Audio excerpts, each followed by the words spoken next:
Good afternoon.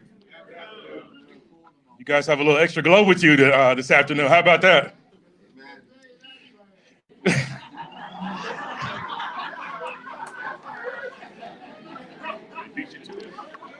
No, I wasn't gonna say that. No, yeah. We'll move on from that. Aggie Pride. It was a great Saturday for North Carolina A&T, a 33-30 double overtime win over the Hampton Pirates. It's also been a really good Monday. Andrew Brown was named CAA Co-Special Teams Player of the Week. Congratulations. North Carolina A&T was also named the FCS HBCU National Team of the Week after the win. Congratulations. It is NCCU week, so it will be an exciting time at Truist Stadium. Kickoff is scheduled for 4:00 p.m. I know we will see you there. And here to tell us all about it is our head coach, Mr. Shawn Gibbs.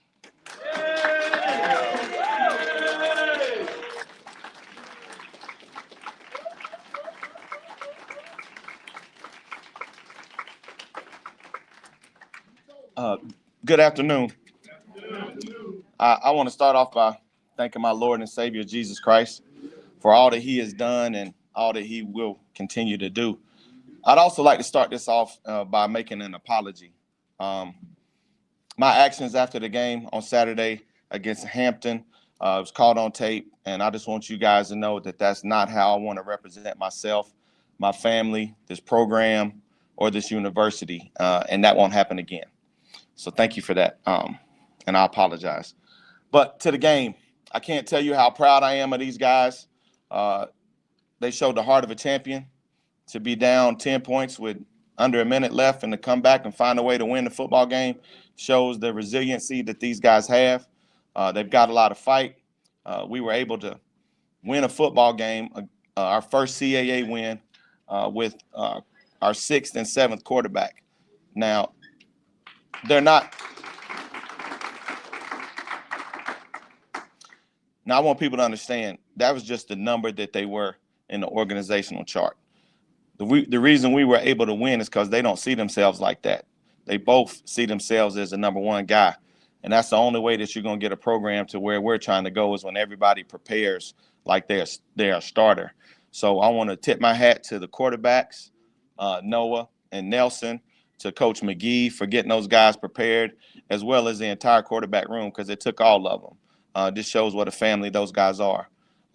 But, you know, it was a great game.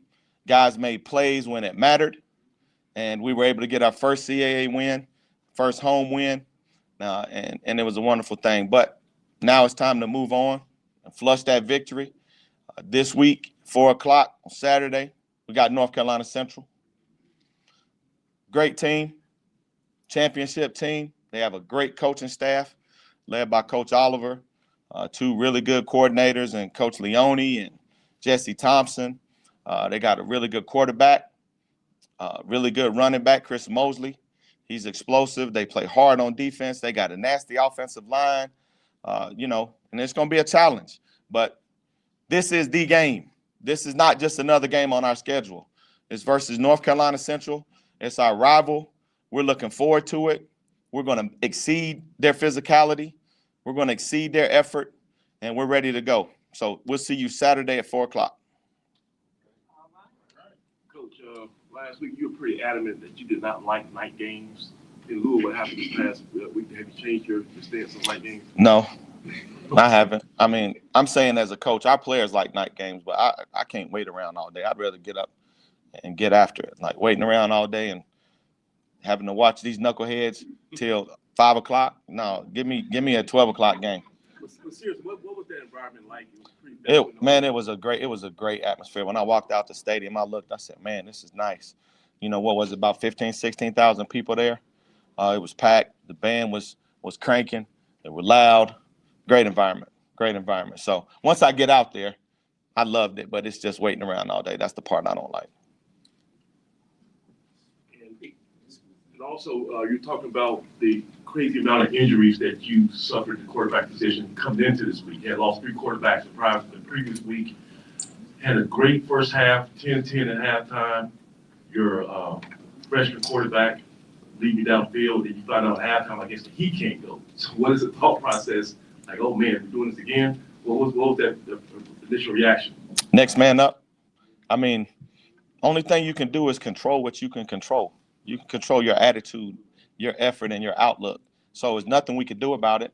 And, we believe in Nelson and Noah. So, I always hate to see anybody get injured. So, I was concerned about Nelson and, how bad the injury was. But I knew that Noah was going to come in and get us through. I actually, looking back on it, I kind of handicapped Noah a little bit because, my wife, she calls me a helicopter dad. So when I win my son, I'm always over him trying to make sure everything's good, and I was kind of doing the same thing with Noah. I didn't want to put him in a bad position. So, when we got in that 2-minute drill, it was time to let him go play. And we had no choice. And he showed us what he could do. So super proud of both of those guys. After the game, you guys had late night game. A lot of folks left. Was that a situation where you think it was just the time, or do you think it's still got to earn the trust of the folks that you guys can come back? I don't know. Like I said earlier, it could be, when during like Christmas, my wife and I, we always go down to a bowl game in Orlando to the Cheez-It Bowl and watch it. Always leave early. Could be one of those things. I think probably a lot of husbands, their wives made them leave early to beat traffic, or something like that. So that's what I'm saying it was. And then last week you talked about how Hampton had embarrassed you guys. They beat these guys pretty good over in Durham. I'm sure your guys remember that. Would that be motivation again this week? Yeah, absolutely. I mean, I don't know if you need any extra motivation to play North Carolina Central. That's our rival. That's the game. But they did put 66 on us, and they told us to take it back to Greensboro. So that's what we did. Now we back in Greensboro, so we wait.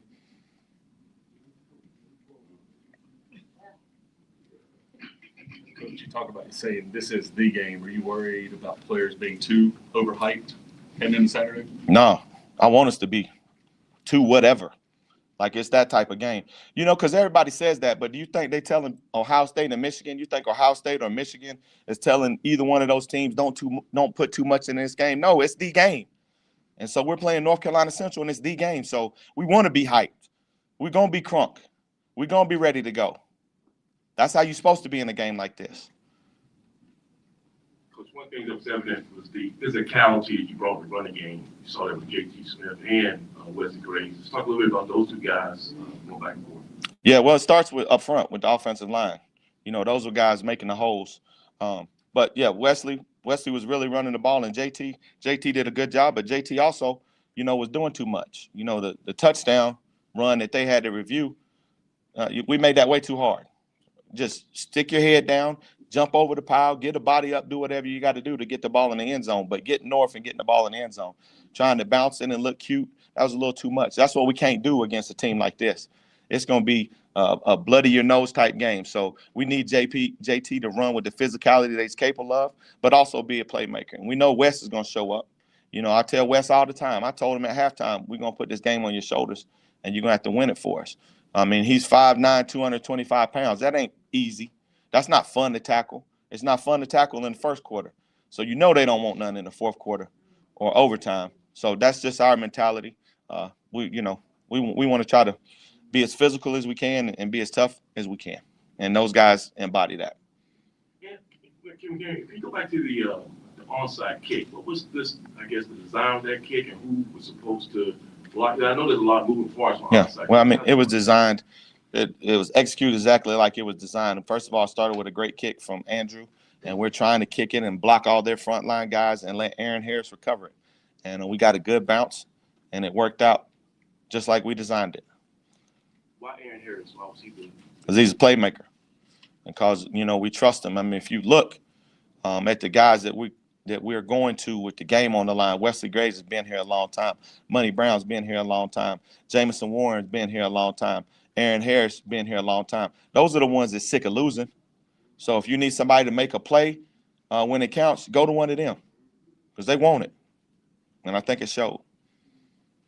Coach, looking at Central this weekend, what are those challenges that team is going to present, and how are you kind of tackling that in practice this week? Well, like I said, they are a really good football team. Coach Oliver and I were teammates. So I've known him for a long time. We worked together in a number of places, worked together here for a long time and won some championships. And so he is a really bright coach. And I know he's a coach that can motivate those guys. He's confident, and he's going to have them coming in here ready to play. Now, I told my guys yesterday, if you think for a second that they don't want it as bad as we do, you fooling yourself. He going to have them ready. Now, they're going to be ready. And they're well coached. And, you know, they got Walker Harris is playing at a high level. He's a really good quarterback, really efficient. He's starting to run the ball more, use his feet more, and put his body on the line. He flipped into the end zone against Fayetteville State, gave his body up. That Chris Mosley kid, the running back, showed out against Southern. And they got good receivers. They're good on defense. They're well coached, led by Coach Thompson, and they play hard. So, yeah, it's a tremendous challenge. You know, they put 66 on us last year for a reason. You know, they're a pretty good team. You know, everybody ain't just putting 66 up on people, so they're a good team. But, you know, our challenge is to play our best game. We also started the game off last year with a kickoff return for a touchdown. And then from that point, nothing. You know, we didn't finish. So we just gotta compete. You know, we got to play our game. We know they're good. They're a championship program. But, you know, we're working to get back to where we used to be. And so we're going to go out and we're going to give it our best. That's all you can ask from these kids is to give it your best. And I know we're going to do that. Yeah, had a chance to ask Coach Oliver this earlier on the MEAC call. You know, if both you guys are friends and everything like that. Intense rivalry, though. Both you guys acknowledge that. Handshakes after the game. He said that, you know, that's, you know, if nothing else, you guys are going to shake hands. Is that your expectation pretty much? 100%. And, you know, that was part of my issue last week. That was part of my issue last week. You know, as a coach, I've got my butt kicked before. I've lost we played Tennessee State, and we lost by getting a field goal blocked. But I walked across the field, and I shook Coach Barlow's hand like a man is supposed to do. So if I go to shake your hand and you don't at least pay me the respect of coming to shake my hand and saying, good job, coach, and I have a problem with it. So I know, you know, it's going to be intense. And we might not need our teams to shake hands because, it might get chippy out there. But Coach Oliver and I are going to – that's like my brother. So I'm going to shake his hand. I'm going to try to rip his head off the same way he's going to try to rip my head off during the game. But after the game, it's about respect. So, yeah, we'll congratulate each other after the game. And last one for me, I know I saw Tariq, and I'm sure there were other, you know, former guys that played for you that were right there on the field with you. How important was that to have them and have them be a part of what you guys are doing moving forward? Well, Tariq's been around, so, you know, it's always good to have him because of his energy. So, you know, we're encouraging more guys to come back and, you know, kind of show our guys what this is about, especially during a week like this when we're playing our biggest rival. But, yeah, anytime you can have Tariq Cohen around, it's great, not only because of his energy, because of the things that he's done here. So he can probably help give somebody a little bit more confidence, especially at the running back position. Hey, Coach, you mentioned how last year against NCCU, you guys scored in the beginning and then didn't for the remainder of the game. And there were kind of some similar things, well, not similar, but there were kind of stalls in offense during the second half last game. So what are ways that the team can, like, adjust to make sure that the offense can continue to run smoothly, like, throughout the entire game? Well, I got to do a better job of coaching them, period, point blank. You know, I'll say this all the time. Whenever you got guys that are playing hard, if things aren't going right, then we're not coaching them right. So we just got to do a better job of getting them in position.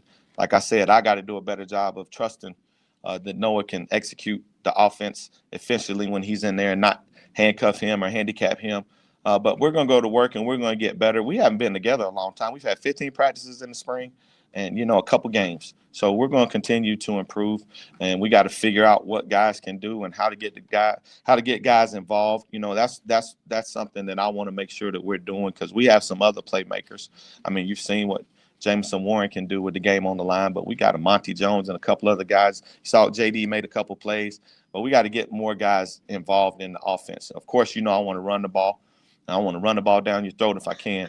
But we got enough playmakers that we got to spread the ball around. And so that's our job as coaches to figure out how we can get more guys involved.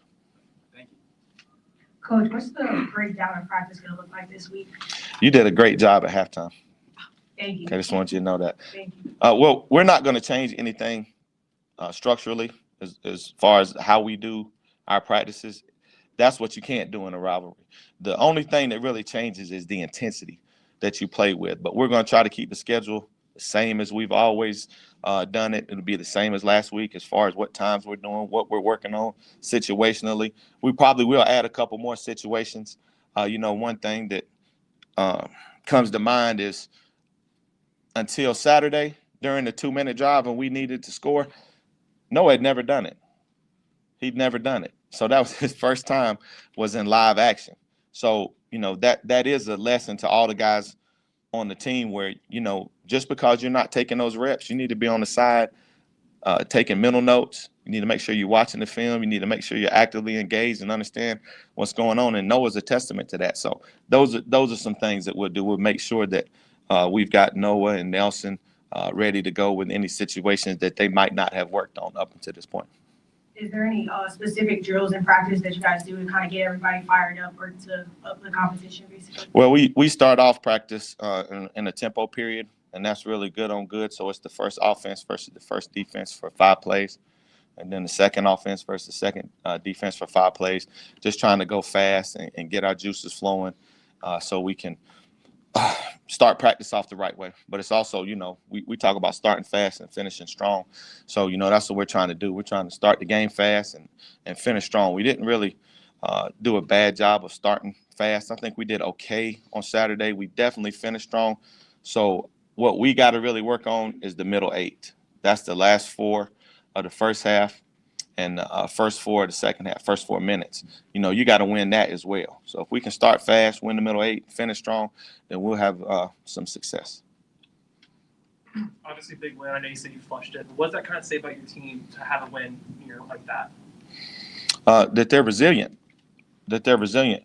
Like I said, I try to hold myself to the same standard I hold the team. And I hope everybody else does that because you know what? They didn't quit. Now, some people did. Not them. With a minute left, down 10, they ain't quit. They kept going. They kept fighting. They're resilient. So I just hope everybody can get on board like that. We fight to the end around here. It ain't never over till it's over. Now, our next step is getting to where we're not in situations like that. We want to start dominating people eventually. But it just shows the resiliency of these guys. You come out and just watch the way they work. Think about all they've been through, how easy it would be to quit. Here we go again. That would be easy to say. They don't say that because we got leaders like Andrew Brown and Jameson Warren that won't let them quit. So that's what it says. It's about the guys on this team, especially our leaders and our captains. And then how much pressure on those leaders, with all the injuries? I mean, if you were a national team, with all the injuries you had in the quarterback room, you'd be a national story. But with how many injuries you've had, how much pressure is on your defense and maybe even the running back room to, keep driving and keep, going? Well, I mean, I don't know if I like the word pressure. Because pressure is just self-imposed stress. It's an expectation. We know that the running backs have to step up to help out the quarterback. We know that the defense has to step out. So that's just our expectation. We're expecting our guys to go out and play at a high level, no matter who we're playing, no matter what situation we're in. And so that's the culture we're trying to build.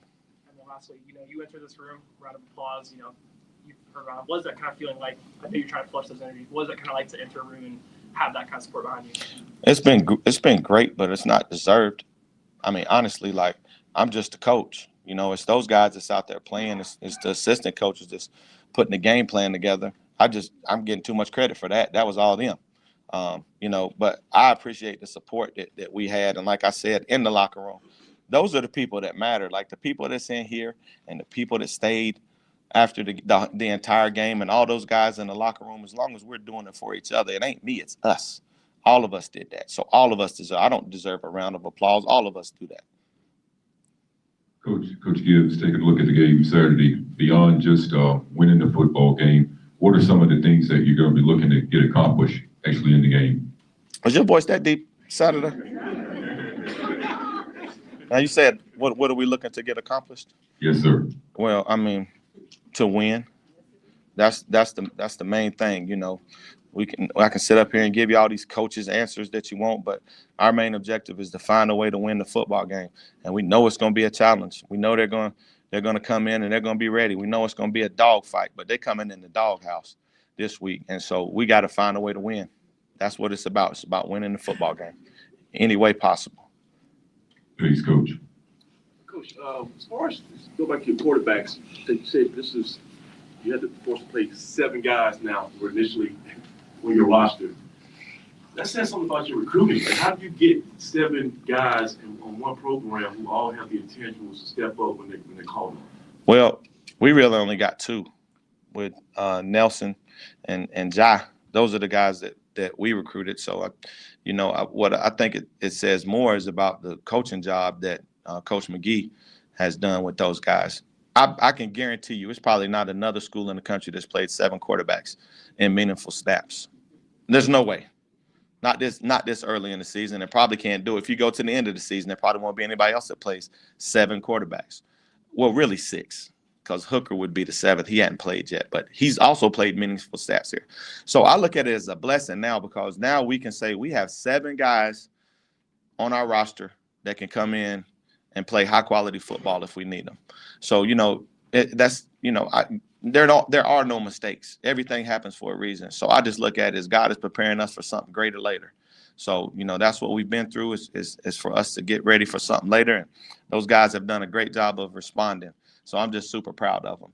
But I think it is, to answer your question, Shamaj, shows the importance of recruiting quarterbacks. So, I don't know if having 3 on scholarship or 4 on scholarship is what you need to do anymore, especially here with our history of getting quarterbacks hurt. So it's really going to make us go in and reevaluate how we're attacking this position in recruiting. Is there any updates with 3 you lost the previous week? They'll be, Jai's done for the year. He's, he had surgery, broken collarbone. But the other 2, they'll be back here shortly. I don't know the exact, but probably a week or 2. Last for me, I know you had some recruits on the sideline and before the game last week. What is a signature win like you just had Saturday night? What does that do for your recruiting efforts going forward? Well, I hope it does. I hope it does a lot. I know a lot of those recruits were texting and talking about how much fun they had at the game and what a good win it was. A lot of them hit me up on Twitter. So it's just about getting the word out. We have a product here at North Carolina A&T that I believe is second to none, an environment that you're not going to find anywhere else, a band that's like no other, students that are like no other. So I just want more kids to come in and have a chance to experience it. And that's the good thing about having kids on campus, so they can go back and spread the word and let them know, man, you need to go check out A&T. That's the place to be. Thank you, Coach. Thank you, and God bless.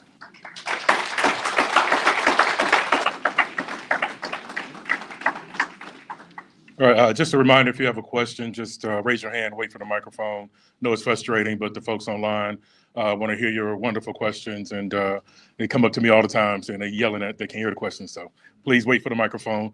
We're going to bring up our quarterback who led us on the come from behind win. He is Noah Sanders. Noah.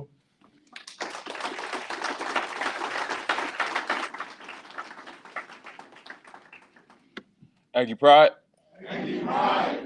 Good afternoon, everybody. First and foremost, I want to thank God for this win. I always say, my mom always tell me I serve an on-time God. So I don't know which mic I'm speaking into, but this one. But I serve an on-time God. If anything happens to show us that Saturday, it's that. So I just want to say that before I do anything else. So, Noah, you obviously transferred here from Delaware, and other guys here, I guess at some point you found yourself not the starter. How do you stay mentally ready, engaged, and just prepared for the moment you had this past weekend? Yeah, I think it's just comes with controlling what you can control, like Coach said. Regardless of what happens throughout the game, throughout the season, I think it's really important to just stay in it. I think something that Coach McGee told me, something that Coach Gibbs always says, just be ready. Be ready for the opportunity. And I just want to make sure I'm doing everything in my power to meet the opportunity wherever it comes. So. Yeah, prior to last week, when you were getting first-team reps, can you just give us a week in the life of what it's like to be, I guess, a scout team quarterback here? How much work are you getting? I mean, like you said, I mean, running scout, but I think that's pretty much the extent of it. Everything else is preparing like the starter, going in, having those meetings, being engaged in those meetings, asking those questions, like you're going to play on Saturday. I think one thing that made it easy going into this past week is because I think as a quarterback room, we call ourselves a pilot and pilot room, and everybody needs a co-pilot. So something that Coach McGee always stressed us, so we all have to fly this plane together. So I think that really worked into everything. Won't be, first, the last drive of the game, you start off, I guess, inside your own 20. And first two passes are incomplete. The next pass is another incompletion, but you get a penalty, new lease on life. After that, you go 3 for 4, including a 41-yard touchdown. How do you, I guess, sit yourself down in that position and make that play? Some good happens, keep playing. Some bad happens, keep playing. Coach Gibbs. Coach Gibbs stresses that every week in and week out. I think everybody on this team understands that and really understands that message. And, you know, going into that, I think there's no doubt in my mind that the offense couldn't execute.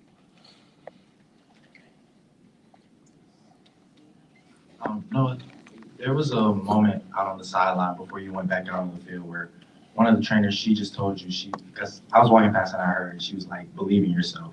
Was that like a special moment to you? Did that mean anything to you going back out there? Yes, you're referring to our sports performance. She's helped me a lot.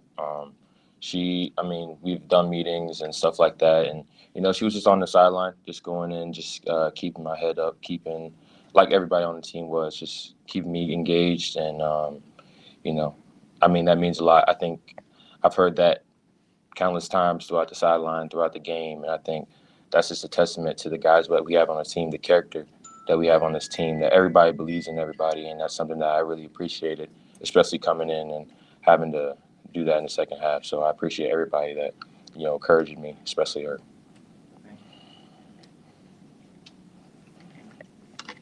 You know, I'm curious, when you were heading into last week, what was kind of going through your head when you get kind of the notice of, okay, this week, like, we might need you, you might be taking some steps. Like, are you thinking about? What are you feeling in that moment? Just making sure I'm prepared, you know, controlling, like I said, controlling what I can control, and that's the preparation, understanding the assignment, understanding the task at hand, and there really wasn't much to that. I think if you try to do more than that, you're getting outside of what this team is, and this team is something that just put your head down and work, and that's something that I've took with me. How would you kind of describe your mentality heading into that last drive in the fourth quarter as well as into overtime? Just the task at hand. I mean, the task was to score. I mean, everything on my mind, everything on this offense's mind was just to score by all means necessary, and we did that. Awesome. And then heading into this weekend, what are the things that you're kind of focusing on in practice? I think mainly it's just getting on the same page with receivers, you know, putting in the extra time to, you know, make up for some of those throws we missed early in that drive. But I think that's just going to come with time and reps, and I'm excited for that. You started off giving honor to God. Can you talk about how being spiritually grounded and how that's built your foundation and really how that's grown with you as an athlete and as a man? Yeah, thank you for that question. Earlier this week, I had a conversation with somebody I trust. They told me to be still and know that God is God. Verbatim. I'm not saying first verbatim, but that's something that rung into my head throughout the whole week, and just to be still, to understand that this is a situation, this is the task at hand, and everything happens for a reason. I mean, if you can see, it's 7 quarterbacks going down, and, you know, it's the time to step up. So how I took that is I mean, that's God telling you that your time is coming, and just, you know, staying down and staying patient, and, you know, just having faith in Him is truly what got me through that. How much time would you say that you spend kind of getting in your word or maybe praying or things like that, growing your relationship with God?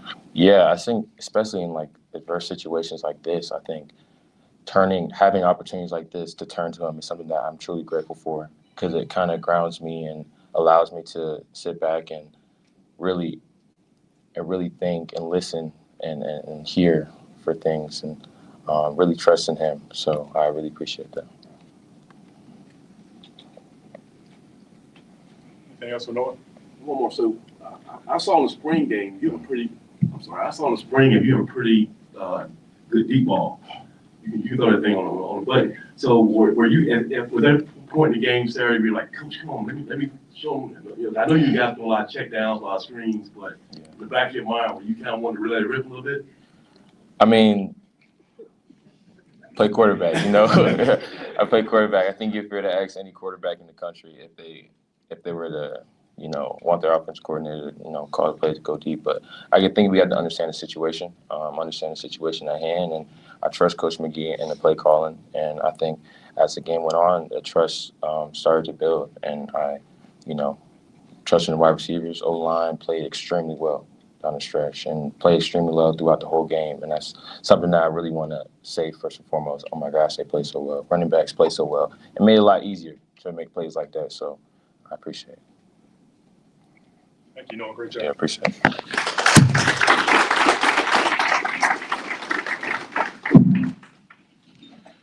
We actually have 4 players with us. Andrew Brown and Nelson Lane are going to do the internet show, but certainly if you want to talk to them offline when we're done here, you can do that as well.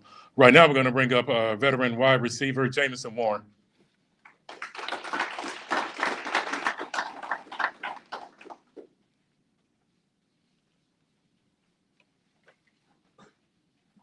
Good afternoon, good afternoon, good afternoon. First, I want to give all glory to God. Without him, none of this would be possible. And yeah. Any questions? What was kind of the energy, you know, like on Saturday night after the win? You know, teams excited, coaches excited. What was that kind of like? It was amazing, you know, when you had a win like that in a long time. So it was great to get a win in the locker room. It was amazing. After that, everybody just went home and had a good time. So James, the word on the street that all you do is make big plays. So we saw that a couple years ago in Charlotte and in Baker American Stadium with a long touchdown. And then Tennessee, big touchdown, big catch on the sideline. What about this game, not tying touchdown, but it got you close. Can you describe that play? Yeah, coach called the play. I knew it was coming to me the way the defense been running. That play was going to be open, and I ran. I thought I was actually wide open. I didn't know the defense was as close as they was. But once Noah threw the ball, I just locked in on the ball, caught it, and scored. But at that time, we couldn't get hyped because we was still down, still need to finish the game. So it wasn't too much excitement to it. It was just next play. And as a wide receiver, you guys always want the ball, and you need a quarterback to give you the ball. How, as a wide receiver, were you guys handling this rash of injuries to your quarterback position? What was the thought process in the wide receiver room? It really wasn't nothing to it. We got plenty of good quarterbacks, so it was just next guy. That's all it is. And why did you have confidence that Noah Sanders, when he got in the game, that there wasn't going to be a drop-off? Why did you feel you guys could still have a chance to win? Because I felt like no matter what the situation is, we can still have all healthy quarterbacks. You can just pick one. You can close your eyes and pick one. So that's how it is when it comes to our team. So once he came in, I was just ready to make the plays.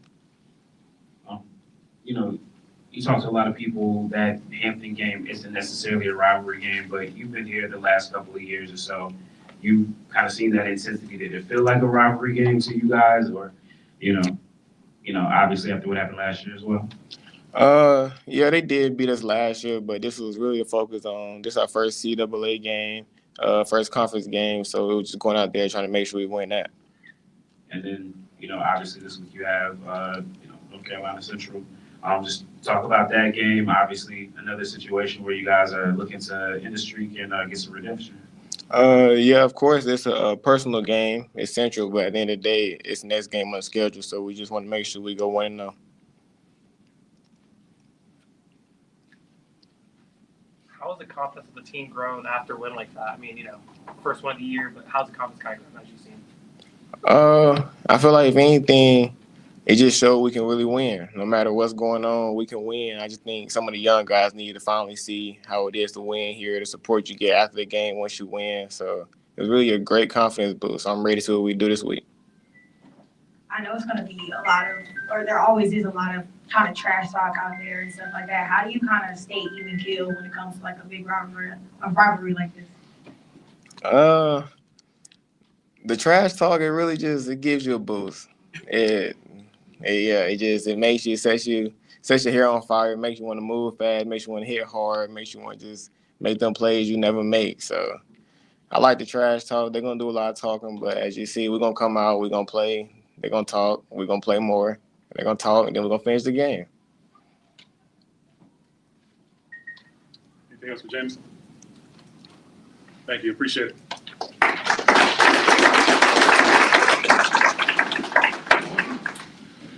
All right, we're going to transition to our internet show. We got some refreshments in the back. You'll stand in line while we transition. Certainly, if you want to grab Andrew or Nelson from the side, you can do that as well. Thank you so much.